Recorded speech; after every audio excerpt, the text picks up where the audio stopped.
الحمد لله الواحد القهار والعزيز الجبار مكور الليل على النهار تذكرة لأولي الأبصار نحمده ونستعينه ونستغفره ونعوذ بالله من شرور أنفسنا ومن سيئات أعمالنا من يهده الله فلا مضل له ومن يضلل فلا هادي له وأشهد أن لا إله إلا الله وحده لا شريك له وأشهد أن محمدا عبده ورسوله أرسله بالهدى ودين الحق ليظهره على الدين كله ولو كره المشركون اللهم صل على محمد وعلى آل محمد كما صليت على إبراهيم وعلى آل إبراهيم إنك حميد مجيد اللهم بارك على محمد وعلى آل محمد كما باركت على إبراهيم وعلى آل إبراهيم إنك حميد مجيد أما بعد فإن خير الكلام كلام الله وخير الهدي هدي محمد صلى الله عليه وسلم وشر الأمور محدثاتها وكل محدثة بدعة وكل بدعة ضلالة وكل ضلالة في النار أيها الإخوة والأخوات أوصيكم وإياي أولا بتقوى الله يا أيها الذين آمنوا اتقوا الله حق تقاته ولا تموتن إلا وأنتم مسلمون أعوذ بالله من الشيطان الرجيم اقرأ باسم ربك الذي خلق الإنسان من علق ബഹുമാന്യരായ സഹോദരങ്ങളെ, സത്യവിശ്വാസികളെ, വിശ്വാസിനികളെ, ലോകത്തിൻ്റെ രക്ഷിതാവ് കാരുണ്യവാനായ റഹ്മാനായ അള്ളാഹുവിൻ്റെ എല്ലാവിധ നിയമനിർദ്ദേശങ്ങളും പഠിച്ചും മനസ്സിലാക്കിയും പകർത്തിയും തഖ്വയുള്ള ഒരു ജീവിതവും ഈമാനോടെയുള്ള ഒരു മരണവും ആഗ്രഹിച്ചുകൊണ്ട് ജീവിതത്തിൻ്റെ എല്ലാ മേഖലയെയും ദീനിയായി ഉൾക്കൊണ്ടുകൊണ്ട് ജീവിതത്തെ ചിട്ടപ്പെടുത്തണമെന്ന് എന്നെയും നിങ്ങളെയും ഓർമ്മപ്പെടുത്തുകയാണ്, വസിയത്ത് ചെയ്യുകയാണ്. അള്ളാഹു നമ്മുടെ എല്ലാവരുടെയും ജീവിതത്തിൻ്റെ എല്ലാ ഖൈറുകളും നന്മകളും അധികരിപ്പിച്ച് നൽകുമാറാകട്ടെ. ഇന്ന് മനുഷ്യർ ജീവിക്കുന്ന ഈ പുതിയ കാലഘട്ടത്തിൽ മുമ്പൊന്നും നമ്മൾ കേട്ടും വായിച്ചും പരിചയമില്ലാത്ത ഞെട്ടിക്കുന്ന വാർത്തകൾ കേട്ടുകൊണ്ടിരിക്കുക. ഒരു 1.5 വയസ്സുകാരൻ കുട്ടിക്ക് 90-ലേറെ മുറിവുകൾ ശരീരത്തിൽ കൊടുക്കാൻ മാത്രമുള്ള ക്രൂരത നമ്മൾ വായിക്കുക. പണ്ടങ്ങനെ കേട്ടിട്ടില്ല. സ്വന്തം അമ്മ പോലും സാക്ഷിയാകുന്ന ഉപദ്രവങ്ങൾ, അമ്മ എന്ന വാത്സല്യത്തിന്റെ, സ്നേഹത്തിന്റെ, കാരുണ്യത്തിന്റെ മകുടോദാഹരണങ്ങൾ മാഞ്ഞുപോയിക്കൊണ്ടിരിക്കുന്ന, അസ്തമിച്ചുകൊണ്ടിരിക്കുന്ന ഒരു കാലഘട്ടത്തിൽ കണ്ണീരോടെ നമ്മൾ ആ വാർത്തകൾ കേൾക്കും. 2 കൈകളും അടിച്ചു തകർത്ത ഒരു 1.5 വയസ്സുകാരനോട് ഒരു മനുഷ്യൻ കാണിച്ച വ്യത്യസ്തങ്ങളായ ക്രൂരതകളുടെ വാർത്തകൾ കേട്ട് നമ്മളൊക്കെ വല്ലാതെ വിഷമിച്ചു പോയിട്ടുണ്ട്. കുഞ്ഞുങ്ങളോടുള്ള പെരുമാറ്റം, മക്കളോട്, കുട്ടികളോടുള്ള പെരുമാറ്റത്തെ ഇസ്ലാം എത്ര വലിയ പ്രാധാന്യത്തോടെ, അതിൻ്റെ അർഹിക്കുന്ന ഗൗരവം നമ്മൾ തിരിച്ചറിയേണ്ടതുണ്ട്. 3 വിപത്ത് വല്ലാതെ നമ്മുടെ നാടിനെ ബാധിച്ചുകൊണ്ടിരിക്കുന്നതിൽ ഒന്ന് കുഞ്ഞുങ്ങളോടുള്ള വ്യത്യസ്ത തരത്തിൽ പല മേഖലകളിൽ, വിദ്യാലയങ്ങളിൽ, ഡ്രൈവർമാരിൽ, ക്ലീനർമാരിൽ, നാട്ടിൽ ഓടിക്കൊണ്ടിരിക്കുന്ന പ്രൈവറ്റ് ബസ്സുകാർ പോലും തൻ്റെ വാഹനത്തിൽ ഓടിക്കൊണ്ടിരിക്കുന്ന വിദ്യാർത്ഥിയോട് കാണിക്കുന്നത് എന്തെല്ലാമാണെന്ന് നിങ്ങൾ ചോദിച്ചു നോക്കുന്നു, അന്വേഷിച്ചു നോക്ക്. അവനിൽ നിന്ന് കിട്ടുന്ന തുച്ഛമായ 2 രൂപന്റെ കൺസെഷൻ പൈസയുടെ പേരിൽ ആ കുഞ്ഞനുഭവിക്കുന്ന ഒരു സീറ്റിൽ ഇരിക്കാൻ പാടില്ല. അവൻ മാറി നിൽക്കണം. അവൻ കയറണമെങ്കിൽ അവരുടെ പെർമിഷൻ വേണം. എന്തൊരു വല്ലാത്ത മാനസിക സംഘർഷങ്ങൾ സഹിച്ചാണ് ഒരു കുട്ടി ഒരു നാട്ടിൽ ജീവിച്ചുകൊണ്ടിരിക്കുന്ന ആലോചിക്കും. കുഞ്ഞുങ്ങളുടെ വളർച്ചയിൽ ഒരു നാട് എത്ര ശ്രദ്ധിക്കാനുണ്ട് എന്ന് നമ്മളെ പഠിപ്പിക്കുക. 2, ലഹരി എന്നതിൻ്റെ ഏറ്റവും തീക്ഷ്ണമായ അവസ്ഥയിലേക്ക് നാട് മാറിക്കൊണ്ടിരിക്കുക. നമ്മുടെ പരിസരവും സുരക്ഷിതരല്ല, നമ്മുടെ മക്കൾ സുരക്ഷിതരല്ല. ഇക്കഴിഞ്ഞ മെയ് 31 പത്രമാധ്യമങ്ങളിലൂടെ ന്യൂസ് വന്നിട്ടുണ്ട്, റിപ്പോർട്ട്. ഇപ്പോഴത്തെ കേരളത്തിന്റെ ലഹരിയുടെ അവസ്ഥ എന്താണ് വായിച്ചില്ല നമ്മൾ. നമ്മളത് പഠിച്ചില്ല, നമുക്കത് നമ്മളെ ബാധിക്കുന്നതല്ലെന്ന് നമ്മൾ തീരുമാനിച്ചു. ആ കണക്കിൽ പറയുന്നുണ്ട് 2025 18 വയസ്സു തികയാത്ത 2600-ലേറെ വിദ്യാർത്ഥികളുമായി ബന്ധപ്പെട്ട കേസുകൾ രജിസ്റ്റർ ചെയ്തിട്ടുണ്ട്. 18 തികയാത്തവർ. കഴിഞ്ഞ അതിന് മേലെ 2024 1900 സംതിങ് ആയിരുന്നു കണക്കുണ്ടായിരുന്നത്. കൂടി വരികയാണ്. റാക്കറ്റുകൾ വല വീശിക്കൊണ്ടിരിക്കുകയാണ്. വീടുകളിൽ കഞ്ചാവ് കൃഷി നടത്തുന്ന IT ഉദ്യോഗസ്ഥന്മാരെ അറസ്റ്റ് ചെയ്യപ്പെടുകയാണ്. ഒന്ന് ആലോചിക്കണം നമ്മൾ. ലഹരിയുടെ മാരക വേർഷനുകൾ പുതിയ തലമുറയിലേക്ക്, വിദ്യാർത്ഥികളിലേക്ക്, യുവാക്കളിലേക്ക്, പ്രായമായവരിലേക്ക് കടന്നു വരിക. 3, നമ്മുടെ നാടിനെ വെല്ലുവിളിച്ചു കൊണ്ടിരിക്കുന്ന ആത്മഹത്യാ പ്രവണത വാർത്തയല്ലാതെയായി മാറി. ഈ കഴിഞ്ഞ വെള്ളിയാഴ്ച മുതൽ ഈ വെള്ളിയാഴ്ചക്കുള്ളിൽ കാസർഗോഡ് ജില്ലയിൽ മാത്രം 4 ചെറുപ്പക്കാരുടെ ആത്മഹത്യ റിപ്പോർട്ട് ചെയ്തത്. ആ പേരുകൾ ഞാൻ വായിക്കാൻ ആഗ്രഹിക്കുന്നില്ല, നമ്മളെ ഞെട്ടിപ്പിക്കുന്നതാണ് ആ പേരുകളൊക്കെ. എന്റെ പ്രിയപ്പെട്ടവരെ, ഇവിടെയാണ് ഞാനും നിങ്ങളും ഇരുന്ന് മനസ്സിലാക്കേണ്ടത്. എന്താണ് ഇതിന്റെ അടിസ്ഥാന കാരണം? എന്താണ് നാടുകളിൽ, ഒരു രാജ്യത്ത്, ഒരു നാട്ടിൽ, ഒരു പ്രദേശത്ത് ഇത്തരത്തിലുള്ള അവിവേകങ്ങൾ പെരുകാനുള്ള കാരണം എന്താണ്?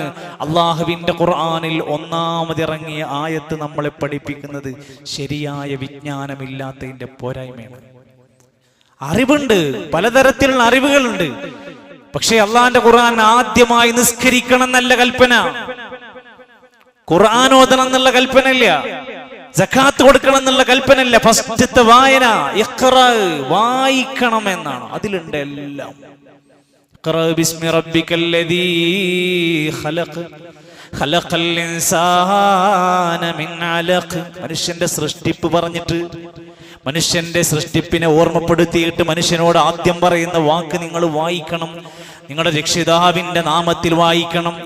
ആ ആയത്തിന് വിശദീകരണം പറഞ്ഞ മഹാനായ അല്ലാമ ഇബ്നു കസീർ റഹ്മത്തുള്ളാഹി അലൈഹി പറയാണ്, അവ്വലു നിഅമത്തിൻ അൻഅമല്ലാഹു ബിഹാ അലാ ഹാദൽ ഇൻസാൻ ബഅദ ഖൽഖിഹി.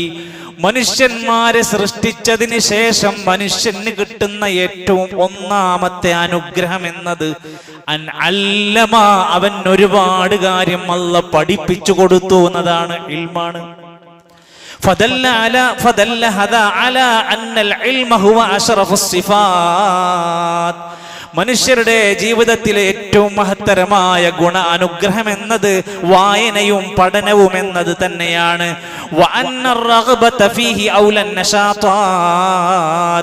അത് നേടിയെടുക്കാനുള്ള ആഗ്രഹമാണ് ഏറ്റവും ഉത്തമമായ പ്രവർത്തനം. ശരിക്കറിയണം, ഞാൻ ആരുടെ സൃഷ്ടിയാണ്, എന്നെ ഈ ലോകത്തേക്ക് എന്തിനു പടച്ചതാണ്, ഞാനൊരു കുഞ്ഞിനോട് എങ്ങനെയാ പെരുമാറേണ്ടത്, എന്റെ ഇഷ്ടത്തിനും എന്റെ സ്വാതന്ത്ര്യത്തിനും എന്റേതായ ആഗ്രഹങ്ങൾക്കും ഒരു കുഞ്ഞെതിരാണെങ്കിൽ കുഞ്ഞിനെ കൊല്ലുക, എന്റെ ഇഷ്ടങ്ങൾക്കും എന്റെ ഇച്ഛകൾക്കും എന്റെ സ്വപ്നങ്ങൾക്കും എതിര് വാപ്പയും ഉമ്മയാണെങ്കിൽ വാപ്പയും ഉമ്മയെ ചവിട്ടി പുറത്താക്കുക, എന്റെ ഇഷ്ടങ്ങൾക്കെതിരെ എന്റെ ഭാര്യയാണെങ്കിൽ വിഷം കൊടുത്ത് കൊല്ലുക, പാമ്പിനെ വിട്ട് കൊല്ലുക. എന്തൊക്കെ ക്രൂരതകാ നമ്മൾ കേട്ടുകൊണ്ടിരിക്കുന്നത്. മനുഷ്യൻ അവൻ യഥാർത്ഥ തിരിച്ചറിവിലേക്ക് വരണം. ഒന്നാമത്തെ സിഫത്ത് അതാണ്. എന്റെ സൃഷ്ടിപ്പ് എന്താണ്, എന്നെ എങ്ങോട്ടേക്കാണ് ഉദ്ദേശിക്കുന്നത്, എന്റെ ജീവിതത്തിന്റെ ആത്മീയമായ ഭൗതികമായ ഗുണനിലവാരം എന്താണ് എന്നവൻ അറിയലാണ്. ത്വലബുൽ ഇൽമി ഫരീദത്തുൻ അലാ കുല്ലി മുസ്ലിമിൻ. ഓരോ മുസ്ലിമിനും അത്തരത്തിലുള്ള യഥാർത്ഥ ഇൽമ് പഠിക്കൽ ഫറളാണ്. എന്തുകൊണ്ടാണ് നിങ്ങൾ വെള്ളിയാഴ്ച ജുമക്ക് ഇങ്ങനെ കൃത്യമായിട്ട് വന്നിരിക്കുന്നത്? ഇത് ഫറളായതുകൊണ്ടാ. ഇല്ലെങ്കിൽ ഒറ്റ കുട്ടി പള്ളിയിൽ മര്യാദക്ക് ഉണ്ടാവുമോ? തോന്നുന്ന പോലെ വന്നു പോകൂലേ? എന്നാൽ അതുപോലെ ഫരീളത്തുൻ ഫറളാണ് ഇൽമ് പഠിക്കാൻ പോയിരിക്കുക എന്നത്. അതെങ്ങനെയാണ് നമ്മൾ ചിന്തിക്കണം? ആ ഫറളിനെ പറ്റി എന്താ നമ്മൾ ചിന്തിച്ചത്?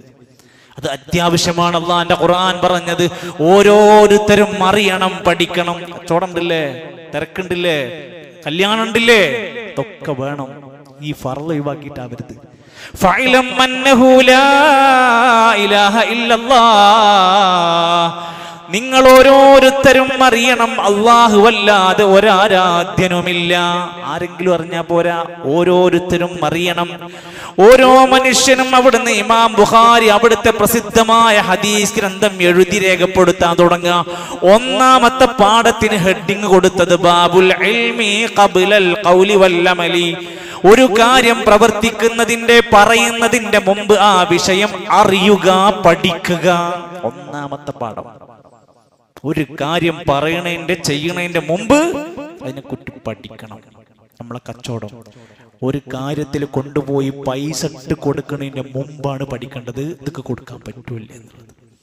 ഷോപ്പ് തുടങ്ങുന്നതിന്റെ മുമ്പാണ് പഠിക്കേണ്ടത്, ഉദ്ഘാടനത്തിന്റെ മുമ്പാണ് പഠിക്കേണ്ടത് ഈ ബിസിനസ് ഹലാലാണോ.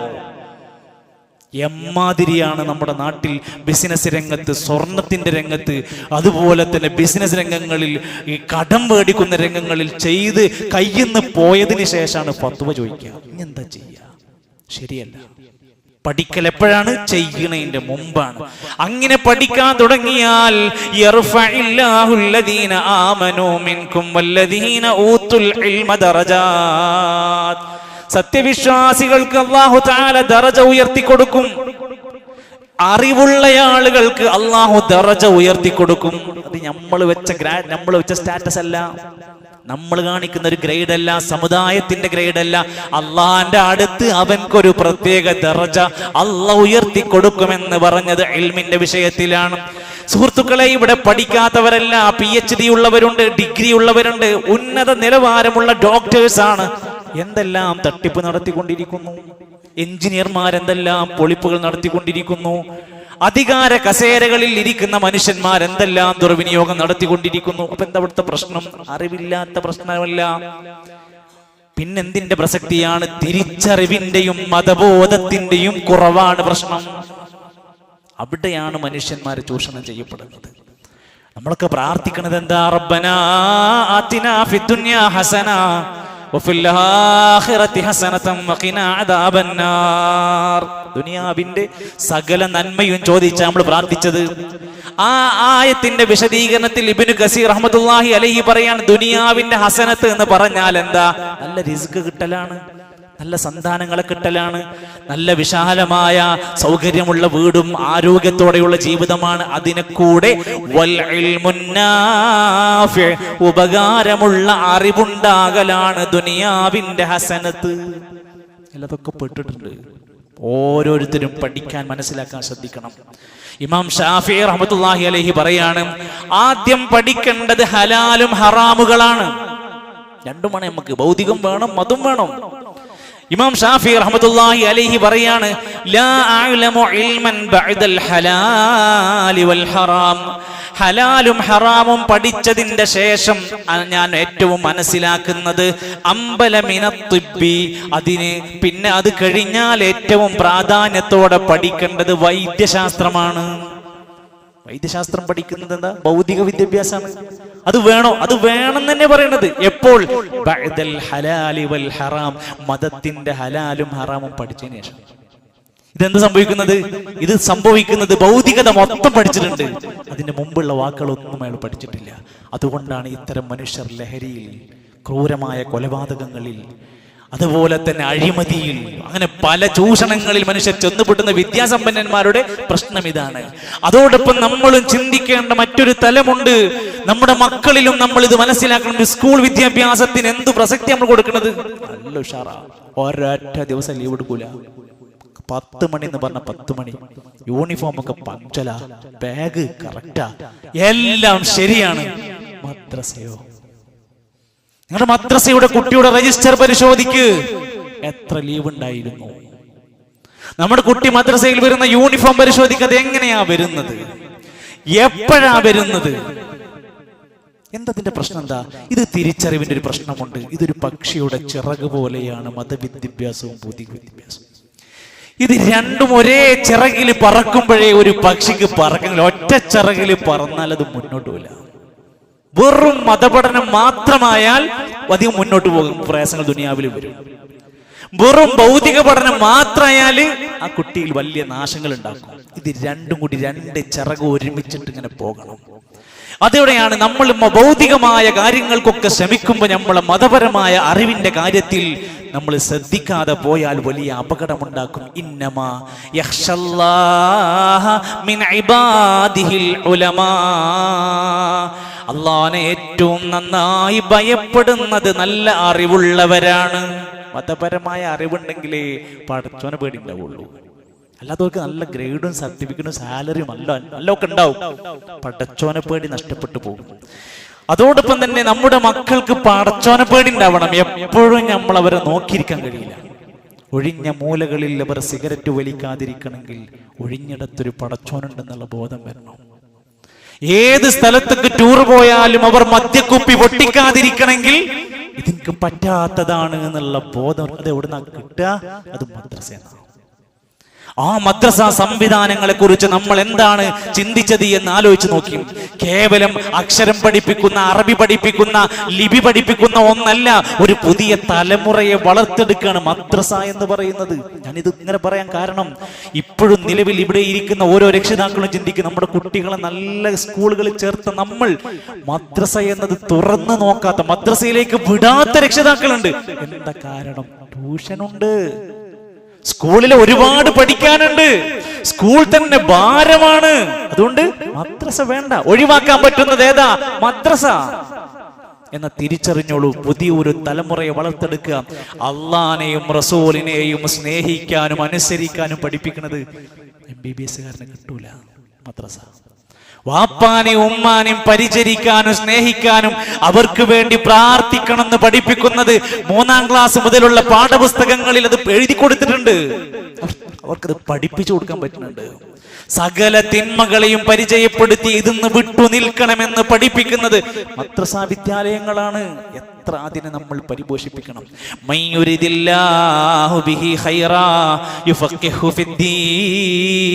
ആർക്കെങ്കിലും അല്ലാഹ് ഖൈർ ഉദ്ദേശിച്ചിട്ടുണ്ടെങ്കിൽ മതപരമായി അവന് പാണ്ഡിത്യം അല്ലാഹ് കൊടുക്കും. അതാണ് ഖൈർ. മഹാനായ പണ്ഡിതൻ ഇമാം മാലിക് റഹ്മത്തുള്ളാഹി അലൈഹി തആലയുടെ ഉമ്മ, ഇമാം മാലിക് എന്നറിയപ്പെടുന്ന മഹാപണ്ഡിതൻ ആരാ? അവിടുത്തെ അൽ മുവത്ത എന്ന ആദ്യത്തെ ഹദീസ് സമാഹാരം എഴുതിയ പണ്ഡിതൻ. അദ്ദേഹത്തിന്റെ ഉമ്മ ആദ്യമായി മദ്രസയിലേക്ക് കുട്ടിനെ പറഞ്ഞയക്കാൻ പോകുക. എല്ലാം മേടിച്ചു കൊടുത്ത് മദ്രസയ്ക്ക് ചേർക്കാൻ പോകുക. പോകുന്ന സമയത്ത് ഉമ്മ കൊടുക്കുകയാണ്, യാ മാലിക്, അല്ലയോ മാലിക്, നിന്റെ ഉസ്താദ് റബിയ ഉണ്ടല്ലോ, റബീന്റെ അടുത്തേക്ക് നീ പോണം. സ്കൂളും മദ്രസ ഒന്നുമില്ല, ഓരോരുത്തരുടെ വീടുമുറ്റങ്ങളിലും മരച്ചുവട്ടുകളിലേക്കാണ് പഠിപ്പിക്കുന്നത്. റബീഅന്റെ അടുത്തേക്ക് പോകണം. അദ്ദേഹത്തിൽ നിന്ന് ഇൽമു പഠിക്കുന്നതിന്റെ മുമ്പ് അദ്ദേഹത്തിൽ നിന്ന് നല്ല നല്ല സ്വഭാവവും അച്ചടക്കവും അദബും പഠിക്കണം മോനെ. ഇതാണ് നമുക്ക് വേണ്ടത്. നമ്മുടെ കുട്ടിക്ക് അച്ചടക്കം വേണം, അദബ് വേണോ? നമ്മുടെ കുട്ടിക്ക് വീട്ടുകാല അതിഥികളോട് സംസാരിക്കാൻ അറിയോ? മുതിർന്നവരോട് പെരുമാറാൻ അറിയോ? കുടുംബക്കാരോട് ഇടപഴകാൻ അറിയോ? ഒന്നും കിട്ടണില്ല. ഇത് പഠിക്കണം, അദബ് കൃത്യമായി പഠിക്കണം. രക്ഷിതാക്കളെ അവർക്ക് വേണ്ടുന്ന സൗകര്യങ്ങൾ ഒരുക്കി കൊടുക്കുക, അവരെ ശ്രദ്ധിക്കുക. ആ ശ്രദ്ധയുടെ ഭാഗമാണ് മഹാരഥന്മാരായ ഉലമാക്കന്മാര് ഹദീസിന്റെ അടിസ്ഥാനത്തിൽ നബി സല്ലല്ലാഹു അലൈഹി വസല്ലം രേഖപ്പെടുത്തി പറഞ്ഞല്ലോ, മാനഹല വാലിദുൻ വലദം മിൻ നഹ്ലിൻ.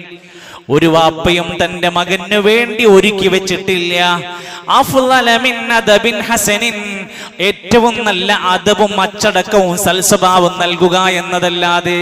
നമ്മൾ നല്ല ഭക്ഷണം കൊടുത്തു, നല്ല റൂം കൊടുത്തു, കളിപ്പാട്ടങ്ങൾ കൊടുത്തു, സഞ്ചരിക്കാനുള്ള സംവിധാനങ്ങളെല്ലാം കൊടുത്തു.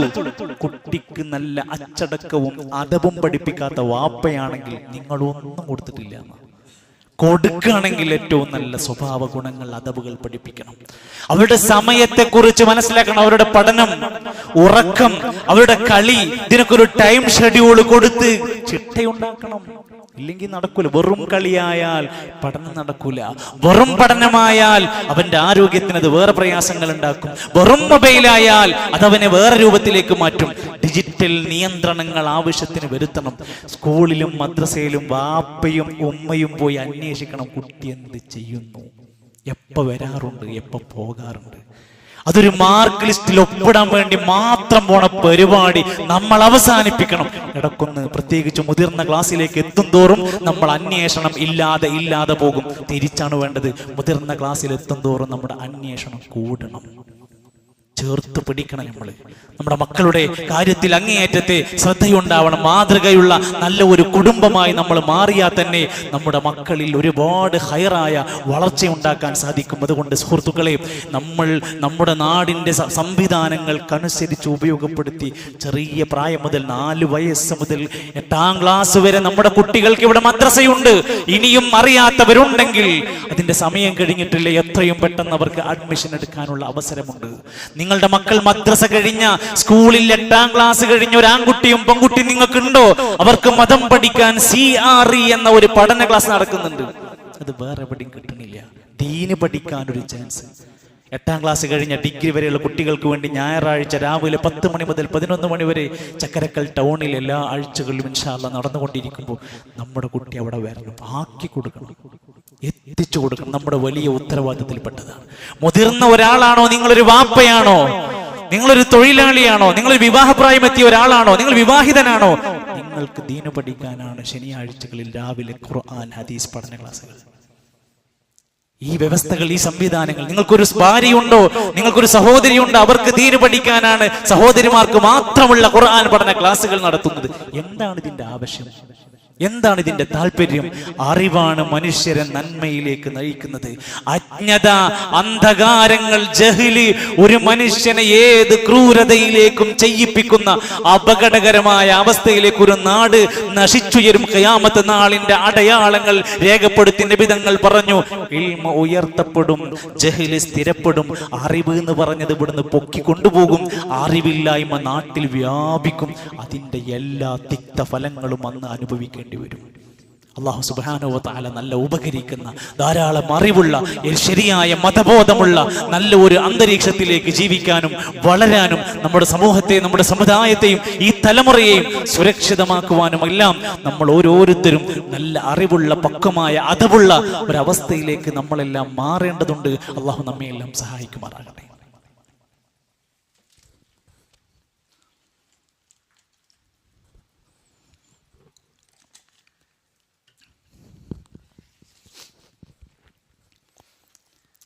അൽഹംദുലില്ലാഹി റബ്ബിൽ ആലമീൻ വൽ ആഖിബത്തു ലിൽ മുത്തഖീൻ വലാ ഉദ്വാന ഇല്ലാ അലൽ ളാലിമീൻ വസ്സലാത്തു വസ്സലാമു അലാ റസൂലിഹിൽ അമീൻ വഅലാ ആലിഹി വസഹ്ബിഹി അജ്മഈൻ. അയ്യുഹൽ ഇഖ്വതു വൽ അഖവാതു ഉസീകും വഇയ്യായ സാനിയം ബിതഖ്വല്ലാഹ്. അല്ലാഹുവിന്റെ നിയമനിർദ്ദേശങ്ങൾ പാലിച്ച് ജീവിതത്തിൻ്റെ എല്ലാ മേഖലകളിലും പടച്ചറപ്പിന് ഇഷ്ടപ്പെട്ട കർമ്മങ്ങളുമായി ജീവിക്കാൻ ശ്രമിക്കണേ എന്ന് എന്നെയും നിങ്ങളെ ഓർമ്മപ്പെടുത്തുകയാണ്. അല്ലാഹു നമ്മെ സഹായിക്കുമാറാകട്ടെ. 1972 മുതൽ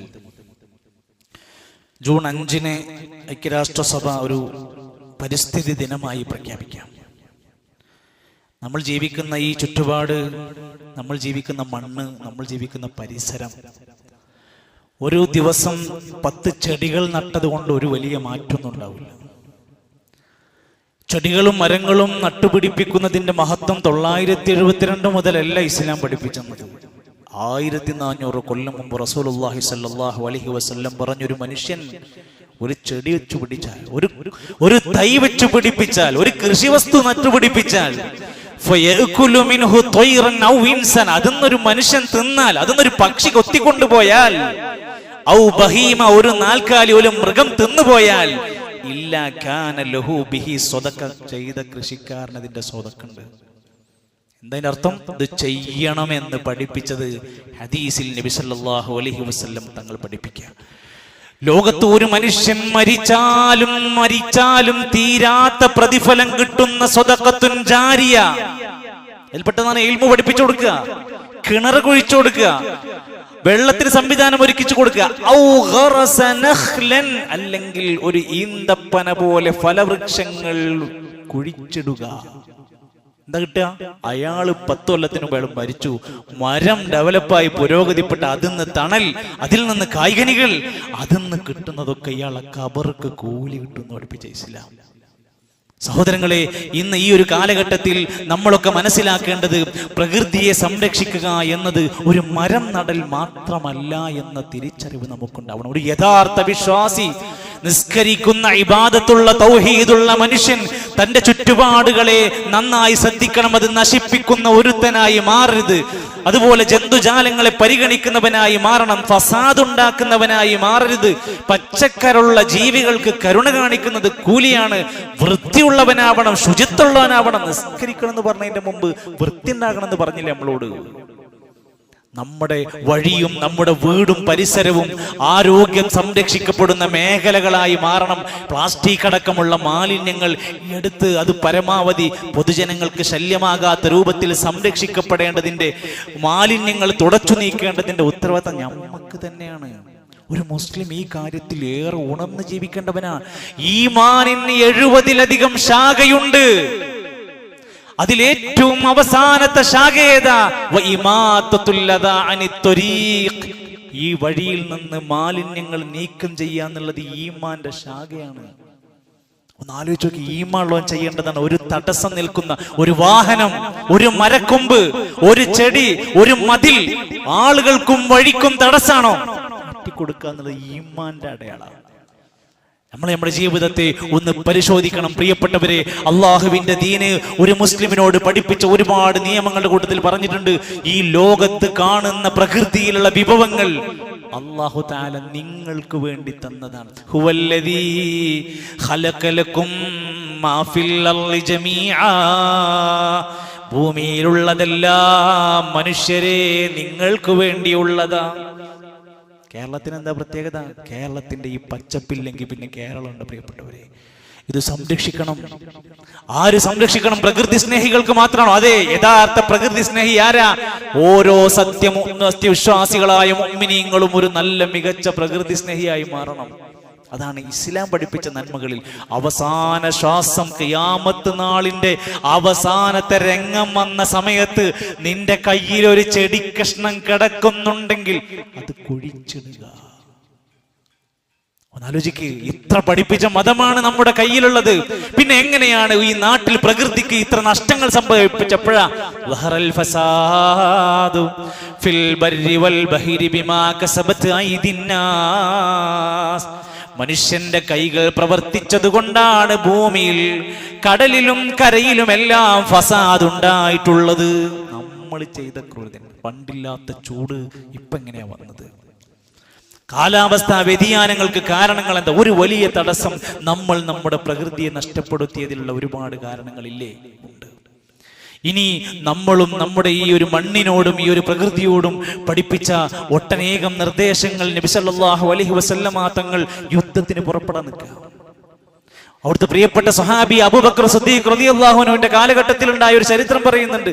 പുറപ്പെടുന്നതിന്റെ മുമ്പ് തന്റെ മുമ്പിൽ നിൽക്കുന്ന സൈന്യത്തോട് പറയാണ്, വൃദ്ധനായ ഒരു മനുഷ്യനെയും കൊല്ലരുത്, കുട്ടികളെ കൊല്ലരുത്, സ്ത്രീകളെ കൊല്ലരുത്, ഇങ്ങോട്ട് ഉപദ്രവിക്കാൻ വന്നവനെ അല്ലാതെ നിങ്ങൾ ആക്രമിക്കരുത്, മാളങ്ങളിലിരിക്കുന്ന മഠങ്ങളിലിരിക്കുന്ന പുരോഹിതന്മാരെ ഉപദ്രവിക്കരുത്.